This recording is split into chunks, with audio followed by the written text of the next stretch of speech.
हे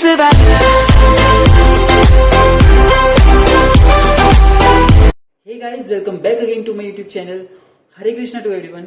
और आज हम बात करने वाले हैं ECIPL, that is economic, commercial and intellectual property laws. इसका शॉर्ट फॉर्म है। मैं कुछ कहीं कहीं जगह शॉर्ट फॉर्म यूज कर रहा हूँ, तो मेरे को समझ में नहीं आ रहा कि मैं शॉर्ट फॉर्म यूज कर रहा हूँ।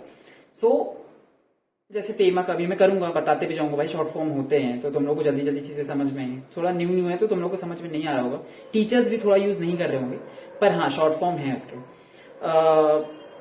Forget it. हम बात करने आए हैं जो सब्जेक्ट, जो कि इतना लेंदी सब्जेक्ट है कि पता ही नहीं होता कि यार शुरू कहाँ से करें खत्म कहाँ से करें। ये मेरे साथ भी था। मेरे वहां पे मैं जब पढ़ना था, मैंने स्कोर किया था कुछ 58 मार्क्स स्कोर किए थे। अच्छे मार्क्स हैं, एग्जामिशन से बच गया तो थोड़े एक दो मार्क्स से, बट फॉरगेट इट, पास हो गया। तो EPICL थोड़ा सब्जेक्ट बड़ा है, बड़ा नहीं कहूंगा, पेजेस उससे कंपनी लॉ के जो पेजेस है ना उससे कम ही है मॉड्यूल, लेकिन थोड़ा हौच पौच ज्यादा करती है। So will try to decode कि भाई पढ़ना कैसे है, कैसे लेके जाना है इस सब्जेक्ट को।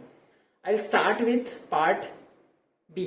पार्ट बी में तुम्हारा मतलब ECIPL में दो पार्ट है, पार्ट ए पार्ट बी। तो पार्ट बी कवर करता है हमारी इंटेलेक्चुअल प्रॉपर्टी राइट से रिलेटेड, ठीक है। उसमें सिर्फ 4-5 चैप्टर हैं, कॉपीराइट, ट्रेडमार्क, ठीक है, डिजाइनिंग वाला का है, जियोग्राफिकल वाला है, तो 4 चैप्टर है मुश्किल से।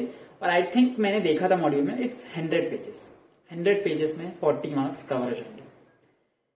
अपना स्ट्रॉन्ग बनाओ इस पार्ट को, मॉड्यूल से पढ़ो। मैं इसको नहीं बोलूंगा, इसमें बताऊंगा कि नोट्स में क्या पढ़ना है, नोट्स जिसके बनाने, लेकिन इस सब्जेक्ट को, इस पार्ट को प्रॉपरली नोट से करो। क्यों? 100 पेज का है, उसमें से 20 पेज हटा दो, 80 पेज के हैं, तुम्हारे 40 मार्क्स कवर हो जाएंगे अच्छे खासे। आराम से मॉड्यूल से पढ़ो, प्रॉपर पढ़ो, मैराथन देखो या रिवीजन देख रहे हो वो देखो, मतलब लेक्चर देख रहे हो वो देखो। मुश्किल से 2 हफ्ते टारगेट लोगे, चलो मेरे को अभी 40 नंबर खत्म करना है, तो आराम से एक शेड्यूल बनाओ कि मतलब लेक्चर खत्म करना है 2 हफ्ते में खत्म करके, ठीक है, ऐसा करो। तो इस पूरे चैप्टर को मॉड्यूल, इस पूरे पार्ट को मॉड्यूल से पढ़ सकते हो, खत्म करके मॉड्यूल में ही खत्म कर दो। मतलब एग्जाम के पहले भी मॉड्यूल से पढ़ सकते हो, मतलब इतना छोटा चैप्टर 80 पेज, मुश्किल से मुश्किल 4 घंटे लगेंगे रिवाइज करने में, 2 घंटे 3 घंटे अगर लास्ट में रिवाइज करोगे, अभी से पढ़ना शुरू कर दो। तो इसको ऐसे लेके चलो। फिर आते हैं पार्ट ए में। पार्ट ए जो कि भर भर के लिखा है, मतलब FEMA, FTP, FTI, ODI, consumer protection, competition law हमारे में 25 मार्क्स का होता है, इसमें घुसा दिया। बेनामी ट्रांजैक्शन, लीगल मेट्रोलॉजी, मतलब जो रेरा, मतलब इतने बड़े बड़े चैप्टर सब डाल दिए। तो वो तुम लोग को देख के थोड़ा लग रहा होगा ना यार पढ़ना शुरू कैसे करें पार्ट ए को। तो पार्ट ए में देखो इंडिविजुअल चैप्टर लो। पहले लोगे तुम कंज्यूमर प्रोटेक्शन एक्ट, लिख लो कंज्यूमर प्रोटेक्शन एक्ट पढ़ना है, कॉम्पिटिशन एक्ट पढ़ना है। ये दोनों चैप्टर इंपॉर्टेंट होते हैं और हर बार आते हैं क्वेश्चन, ठीक है। फिर उसके बाद तुम ले सकते हो, रेरा मत लेना। दूसरा है एक मनी लॉन्ड्रिंग है, वो ले सकते हो, उसके बाद मैं लिखा भी था यार, मनी लॉन्ड्रिंग ले सकते हो। फिर उसके बाद फेमा, तुम्हें फेमा में फर्स्ट चैप्टर में चल जाना है, फॉरेन एक्सचेंज मैनेजमेंट एक्ट। तुम लोग को शॉर्ट फॉर्म भी नहीं पता है तो फॉरेन एक्सचेंज मैनेजमेंट एक्ट है फेमा। फिर उसके बाद FDI जा सकते हो, फॉरेन डायरेक्ट इन्वेस्टमेंट।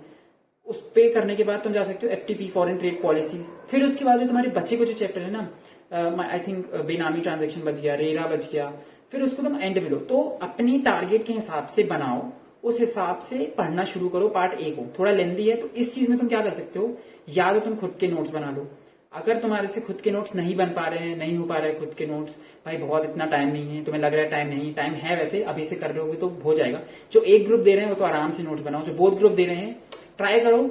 नहीं हो पा रहा है तो किसी टीचर्स के नोट्स रेफर करो। तुम लोग किसी टीचर के नोट्स रेफर कर लोगे, जिसके टीचर के पढ़ रहे हो, मैराथन देख रहे हो, टेलीग्राम में कहीं ना कहीं नोट्स मिल जाते हैं, नोट्स का ऐसा कोई प्रॉब्लम नहीं होती है, उस टीचर का पढ़ सकते हो। मैं टीचर भी बता दूंगा, तुम्हें कोई सजेशन चाहिए टेलीग्राम में आ जाना, वहां पे मैं बता दूंगा टीचर, कोई प्रॉब्लम नहीं है। और इसकी राइटिंग प्रैक्टिस, अगर तुम ग्रुप 2 दे रहे हो तो राइटिंग प्रैक्टिस करो। दोनों ग्रुप साथ में दे रहे हो तो इतना कुछ राइटिंग प्रैक्टिस करने की जरूरत नहीं है यार। ऑब्वियसली हर चैप्टर, हर सब्जेक्ट में राइटिंग प्रैक्टिस क्या ही करोगे, writing practice in the sense कि तुम्हें आंसर लिखते आना चाहिए। तो क्वेश्चन के पढ़ो और आंसर लिखो। ये अब तुम्हें समझ में नहीं आएगा, प्रीवियस ईयर क्वेश्चन पेपर जब रिलीज हो जाएगा रिजल्ट के बाद, तब उसमें देख लेना, अभी करने की जरूरत नहीं है। अभी सिर्फ तुम्हें ऐसे पढ़ना है। पार्ट ए, पार्ट बी अपना स्ट्रॉन्ग बनाओ। पार्ट ए में जैसे मैंने बताया वैसे करो, पार्ट बी को मॉड्यूल से पढ़ो। पार्ट ए का नोट्स बना सकते हो, नहीं हो पा रहा है तो किसी टीचर के नोट्स रेफर करो। और जिस मैंने टाइम से बताया ना कि उसमें पढ़ना है पहले, कॉम्पिटिशन कंज्यूमर, ऐसे करके, ठीक है। रही बात पेपर सॉल्विंग की, अभी पेपर रिलीज नहीं हुआ है न्यू सिलेबस का, तो जब आएगा उसके बाद पेपर सॉल्व कर लेना। इसका ओल्ड में मत जाना, मतलब ऐसा कुछ बहुत फास्ट नहीं पूछ लेते हैं क्वेश्चन पेपर में, आता मॉड्यूल से ही है।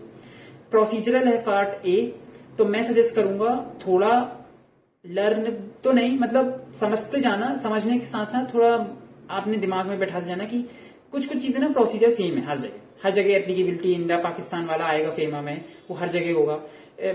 इलेक्ट्रॉनिक ट्रांसफर होता है, वो तुम जब पढ़ोगे ना तो अपने आप समझ में आएगा। तो थोड़ा मैं इसलिए अभी से गाइड कर दे रहा हूँ कि लास्ट तक पहुंचते पहुंचते ना तुम लोग ऐसे ब्लैंक ना हो जाओ, या अभी भी ब्लैंक में ना बैठे हो, क्योंकि ईबीसीएल में तुम लोग ब्लैंक बैठोगे, मुझे पता है, मेरे को बहुत सारे मैसेजेस आए थे। तो इस सब्जेक्ट को ऐसे लेके चलो। और भी अगर तुम्हें कुछ लग रहा है इस सब्जेक्ट से रिलेटेड कुछ डाउट्स हैं तो पूछ सकते हो। मैंने स्कोर किया था 58 मार्क्स, क्योंकि मैं इस तरीके से पढ़ा था। मैंने अपने जो स्ट्रॉन्ग सब्जेक्ट था, उस स्ट्रॉन्ग पार्ट से उसको और स्ट्रॉन्ग बना के मैंने मॉड्यूल से खत्म किया था। जो दूसरे पार्ट से मैंने एक टीचर से पढ़ किया और उसकी लगातार मैराथन देखी थी, मुझे रिवाइज हो गया था, तो मुझे ज्यादा पढ़ना नहीं होता। और ट्राई करो कि लेक्चर सारे खत्म करो, मैराथन खत्म करो। इससे क्या होगा, ये लास्ट की टेक्निक है, अभी मत समझ लेना कि अभी फिर बता रहा हूँ। लास्ट तक जाओगे ना तो अगर कुछ समझ लो छूट रहा है एग्जाम में, तो ना तुम्हारा खत्म हुआ हो रखेगा, मतलब कि यार एटलीस्ट लेक्चर में तुम्हें पता तो होगा लीगल मेट्रोलॉजी में क्या होता है, फिजिटिव ऑफेंडर में क्या होता है, रेरा क्या होता है, रियल एस्टेट में, मतलब आएगा ना क्वेश्चन, कुछ लिख तो पाओगे। ये अभी मत सजेशन लेना, ये लास्ट के लिए तुम्हारे। तो ऐसा कुछ पढ़ो, थोड़ा दिमाग लगा के आएगा, पढ़ना शुरू करो। पार्ट बी खत्म करो, अपने आप कॉन्फिडेंस आएगा, पार्ट ए में अपने आप पढ़ने लग जाओगे, ठीक है। और यदि और कुछ डाउट है इस सब्जेक्ट में तो मुझे बताओ, I will try to answer them in comments. कुछ अलग से मेरे से रिक्वेस्ट है वो बताओ, I will answer reply to everyone. अब तो मैं सारे रिप्लाई कर रहा हूँ, Insta, LinkedIn, Telegram, whatever you want to, wherever you want to message me, कुछ भी लगे please comment. Thank you so much, and I will upload next video, most probably setting of business environment होगा, और उसके बाद शायद मैं securities loss को अपलोड करूंगा, ठीक है। So thank you so much and all the best.